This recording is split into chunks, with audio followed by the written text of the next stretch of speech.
اور جو میری نصیحت سے منہ پھیرے گا اس کی زندگی تنگ ہو جائے گی، اور قیامت کو ہم اسے اندھا کر کے اٹھائیں گے۔ وہ کہے گا کہ میرے پروردگار،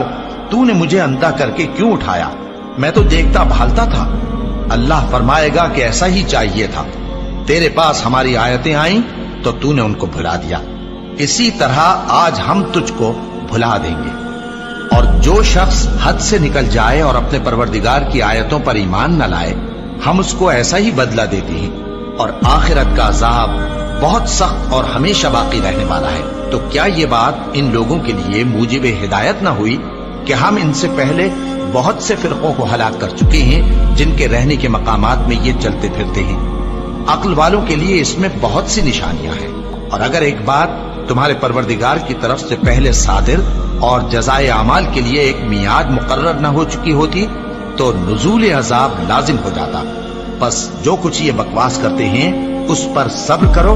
اور سورج کے نکلنے سے پہلے اور اس کے غروب ہونے سے پہلے اپنے پروردگار کی تسبیح و تحمید کیا کرو، اور رات کی کچھ گھڑیوں میں بھی اس کی تسبیح کیا کرو،